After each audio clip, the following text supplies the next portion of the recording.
How many of you have ever heard of the man by the name of Stokely Carmichael? Well, Stokely Carmichael was the honorary prime minister of the Black Panther Party. And we have some of the new Black Panther parties out there agitating and talking about violence. And we have these Black Lives Matter and some of these people chanting about pigs in a blanket, fry them like bacon, or what do we want, dead cops? When do we want it now? Folks, ask yourself this question. How is it that these people have been allowed to do this? If you would have had a group of white supremacist, KKK people, marching, talking like this, do you think this would be allowed to go on? Or do you think they would be charged with inciting violence, with being involved in illegal activities? Don't you think they'd be stopped? Why is it that our government allows these people to incite riots and violence without being charged? Because again, I ask, if it was any other group doing this, wouldn't that happen? Could it be that the dogs are being let off the leash on purpose so there is the conflict? Because again, the change comes from the conflict? That the globalists are using the Marxists and the Muslims to agitate for change? Don't forget, my friends, that most of your globalists are Republicans. That's a fact. Most of your globalists are Republicans. You see, the reason why is globalists, by their very nature, tend to take socialism and mix it with capitalism. Socialism and capitalism are mixed together for what's called communitarianism. It's also known as Fabian socialism. Remember the goal of the Fabian socialists, formed in Great Britain in the mid-1800s. And the Fabian window, designed by George Bernard Shaw in the early 1900s, of two men banging on a hot earth that's come out of a fire, and it says at the top of it, remold it nearer to the heart's desire, remolding the earth out of a fire or a crisis. The world is burning. And what do the Fabians want? Socialism mixed with capitalism. The Fabian Party gave birth to the Labor Party. Who is one of the most popular, well-known Labor Party members alive today? That would be Tony Blair, who has the Tony Blair Faith Foundation, seeking to bring the religions of the world together. Remember, the Fabian window has people praying at the bottom, or kneeling and praying. And then it has in their logo a wolf in sheep's clothing. They're using religion and economics and crisis for their agenda, globalism. And that's your Fabian socialist. And if you're not a member of the Fabian Socialist Party, then you're known as a communitarian. And both of these groups mix socialism with capitalism, communitarianism. Corporate fascism, big government, big business merged together. Internationalism, statism, communitarianism, Fabian socialism, the third way, whatever you want to call it. It's all the same thing. And that's most of your big name Republicans, right? The Bush family, and you could start rattling off the names of these globalist Republican leaders. You know who they are. And your Democrats, however, tend to be more hardcore socialists. They don't want to mix socialism with capitalism. They want hardcore socialism. That's why you have some 70 plus or more members of the House of Representatives that are members of the Democratic Socialist Caucus. So the globalists tend to co-opt the Republicans, who have largely become the globalist party of the day. But understand this. The globalist will use the Marxist, the outright socialist, neo-Marxist, Muslim. They will let them off the leash to do the damage that needs to be done to destroy the system, to bring the chaos that then allows for the implementation of the puzzle pieces that have already been built, some of the puzzle pieces 20 plus years ago or more, and now the puzzle pieces can come together and the American people will embrace the puzzle pieces that are being put together. Because they want stability. They want security. They will give up some of their liberty and freedom for security to end the threat. And so I believe, as I said earlier, the globalists will allow the dogs off the leash to bring the conflict. Don't forget, it was Adolf Hitler, a socialist. That was the Nationalist Socialist Workers' Party, the Nazis. And who is he going against? The communist. But notice that he admits that he put the red in his Nazi flag to attract the communist. You see, the difference is this. A, who's going to be in power? And B, at what speed will we go? The two groups really, at the end of the day, want much of the same thing, except for A, who will be in power, and B, how fast do we go? You see, the Fabian socialists, they want socialism by evolution, not revolution. The Fabian socialist wants socialism by evolution, not revolution. They also know they cannot outright eliminate all free market capitalism, or they will not have a middle class that they can tax by which to fund all of this. Remember, they milk the middle class. They keep the cream for themselves at the upper levels of government and their salaries and security and chauffeurs and cars and planes. They milk the middle class, give the cream for themselves, and the rest goes to the lower class who keep voting them back into office. They must keep capitalism alive to a degree, but they will mix it with socialism. That's your internationalism. That's your Fabian socialist. That's your communitarianism. Now again, the battle goes on between the Marxists, the neo-Marxists, the Saul Alinsky types who want revolution right now, and the globalist. But don't think for 1 minute that the globalists will not allow or encourage the neo-Marxists, the Muslims to do what they do. So they create the conflict and then they pull them back when they're going too fast. And so there's this constant tension going on. Well, I believe that's why you do not see here in America people being prosecuted for holding rallies over and over and chanting about killing cops, when those people could indeed, I believe, be charged legally for inciting riots and violence. And I ask again, what other group do you think would actually be able to get away with that? Why are they not being stopped? Answer that. Ask yourself that question. Why are they not being stopped? Could it be one of the points I've made tonight already? That the globalists will allow the dogs off the leash to further the conflict because the change comes from the conflict? Well, one of the groups we keep seeing is the Nation of Islam, Black Lives Matter, the new Black Panther Party. Remember, it was the new Black Panther Party there in Pennsylvania that were seen wearing their military uniforms, wielding nightsticks in front of the voting booths in Pennsylvania, intimidating voters and referring to them as crackers. Did our government prosecute them? No. In fact, the Justice Department under Obama let them go. Don't forget, it was also under the Clinton administration that Eric Holder, who became the Attorney General for Obama, it is reported that when he was working in the Justice Department for Bill Clinton, they were involved in pardoning some of the Weather Underground people. Why is it that these globalists do this? Because they want to encourage this, because the change comes from the conflict. Well, Stokely Carmichael was the honorary prime minister of the Black Panther Party, and today we have the new Black Panther Party. He was the leader of the All-African People's Revolutionary Party. Let me help you understand a little bit about the worldview of the Black Panther and New Black Panther Party. Here's an article written by Matthew Vadum from frontpagemag.com, June 16th, 2014, titled Lionizing the Enemy. Quote, speaking of Stokely Carmichael, he was a friend of Ugandan butcher Idi Amin, and rationalized away the relationship by reminding himself that Amin was anti-American and anti-Zionist. Anti-Zionist means he was opposed to Israel. Anyone that is for Israel or is a Jew is seen as a Zionist, or someone who's for Israel. I'm pro-Israel. I'm often referred to as a Zionist. So Stokely Carmichael worked with Idi Amin, this butcher in Uganda, because of his hatred for America, Israel, and the Jewish people.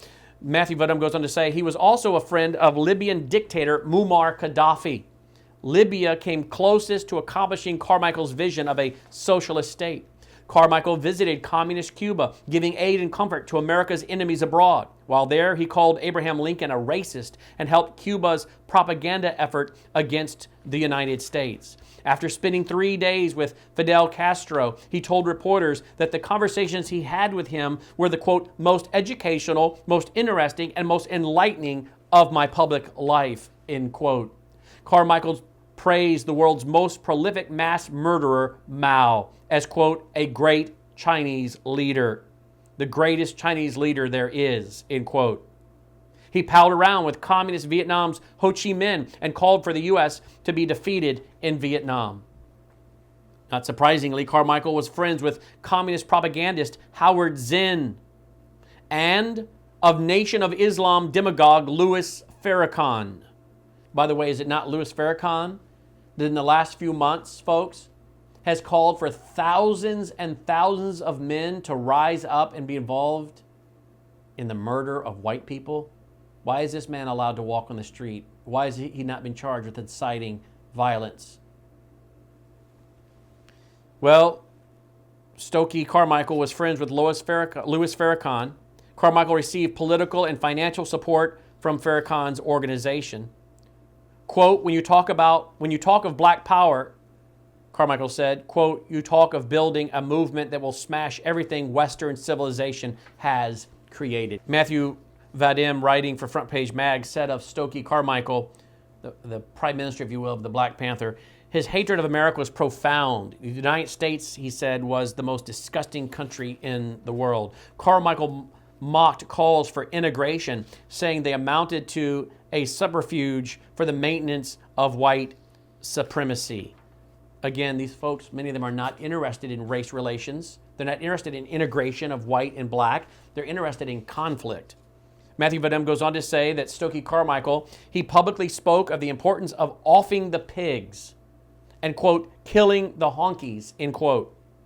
He urged the dynamiting of businesses and expressed hope that black U.S. soldiers serving in Vietnam would one day come home and kill, quote, kill in the streets, end quote, of America. Isn't that interesting? This is, again, who are we speaking of? We're speaking of Stokely Carmichael, honorary prime minister of the Black Panther Party. Of course, today we have the new Black Panther Party. We have the Nation of Islam. We have Black Lives Matter. He wanted the soldiers of Vietnam to come home and, quote, kill in the streets. Sadly, what have we seen in Dallas? A former military person coming home and killing those police officers. What have we seen in Baton Rouge? A former military person coming home and killing in the streets of Baton Rouge. Now, folks, that is in no way an indictment on the military. It's simply saying Stokely Carmichael, many, many years ago, wanted to see this, but it was Vietnam soldiers he wanted to see come home and be involved in killing. And isn't it interesting, again, and sad that the murderer of the 3 officers in Baton Rouge was said to have been at one time a member of the Nation of Islam? Again, we're seeing history repeat itself. Matthew Vadim goes on to say that Stokely Carmichael, quote, he encouraged blacks to riot in order to give white America, quote, a little taste of chaos, end quote, and vowed that, quote, the Negro was going to take what he deserves from the white man, end quote. That's the end of the article I'm quoting from by Matthew Vadim at frontpage.com. The St. Louis Post-Dispatch, July 25, 1967, reported that while in Havana, Cuba, for a meeting of Latin American communist leaders, Carmichael said, quote, in Newark, we applied the war tactics of the guerrillas. We're preparing groups of urban guerrillas for our defense in the cities. The price of these rebellions is a high price one must pay. This fight is not going to be a simple street meeting. It's going to be a fight to the death, end quote. Folks, I want you to pay close attention to what that quote is all about. He's saying simple street protests, street meetings, marching, that won't get it done. We need guerrilla warfare in the cities. Again, this is coming from the Prime Minister of the Black Panther Party from the 1960s, Stokely Carmichael, and is being reported by the St. Louis Post-Dispatch, July 25th, 1967. 1967. That's a long time ago. And what did they want? They wanted violence in the streets. Stokely Carmichael wanted soldiers to come home and be involved in killing in the streets. He said simple protesting in the streets won't do it. He said it's going to be a fight to the death. Now, I want you to notice how that 1967 report sounds awfully close to what we heard of Gavin Eugene Long, who just killed this week, the week that I'm filming, today being July 19th, 2016, just the last few days, this man, Gavin Eugene Long, killed 3 officers in Baton Rouge, Louisiana, and was said to have been at one time a member of the Nation of Islam. I want you to hear what he said, and I have the YouTube video on which he said this, but I want you to hear what he said. Quote, let's just go with the numbers. Let's go with the history. 100% of revolutions of victims fighting their oppressors, from victims fighting their bullies, 100% have been successful through fighting back, through blood shed.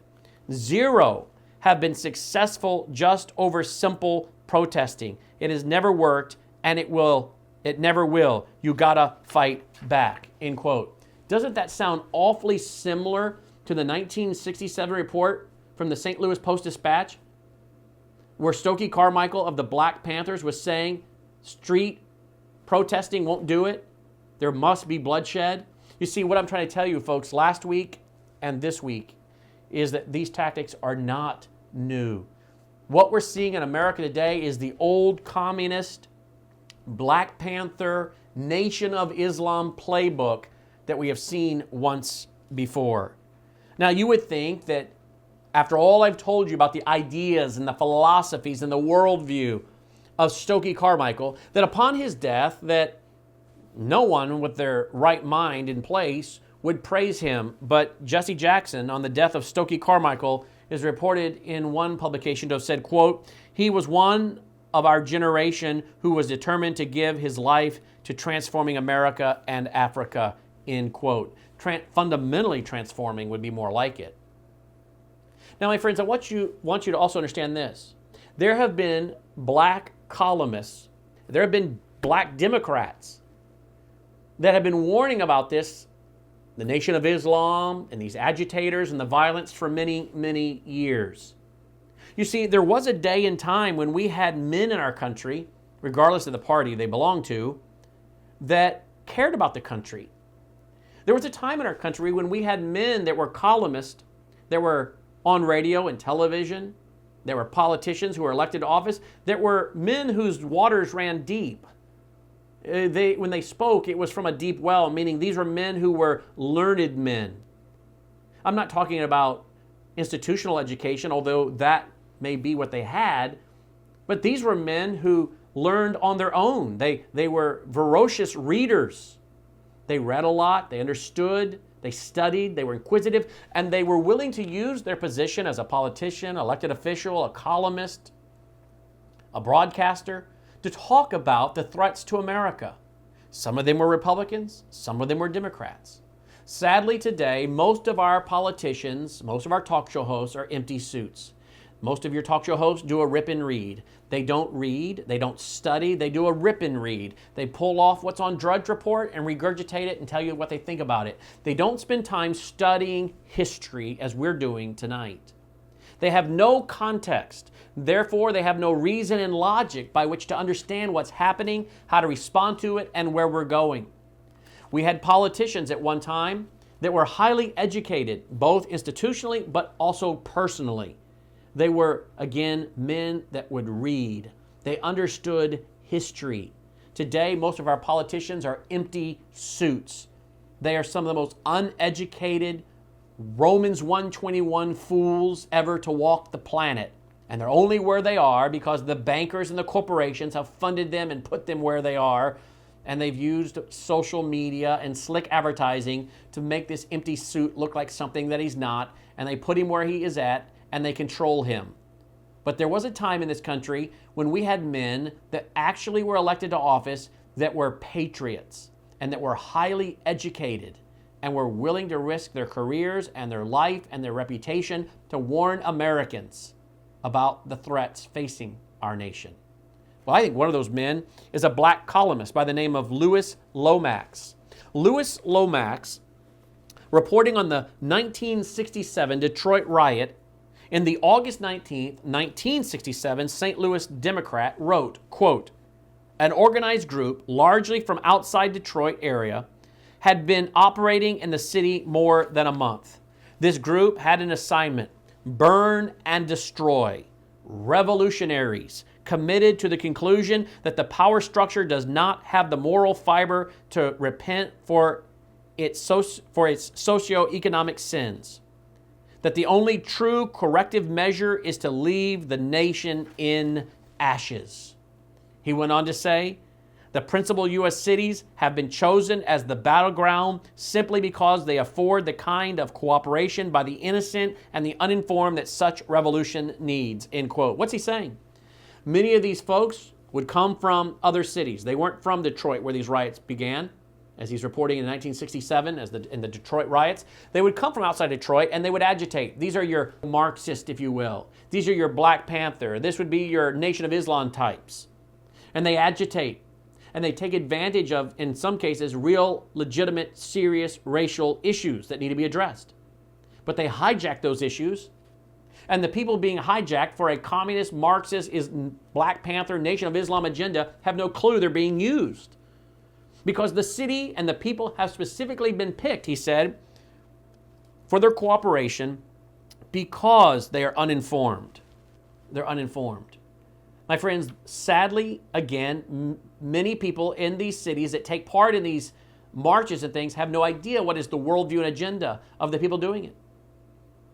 This, again, is why it's so important that we understand these ideas, these philosophies, these worldviews, so we can explain to young people, people of all ages, who these people are, what their goal is. Yes, there are injustices, and they need to be dealt with, and there are some police officers, as we see taking place in South Carolina, where that white police officer shot that black man in the back as he was running off. That man needs to be prosecuted, I believe, and in prison. And I hope that our judicial system will deal with that fairly. There are other social issues that need to be dealt with fairly and justly. But we need to explain to our young people that these folks coming into these cities are oftentimes agitating and taking advantage of uneducated or uninformed people for an agenda that is not in the best interest of those they are exploiting. And that's exactly what this black columnist by the name of Louis Lomax was reporting on in 1967.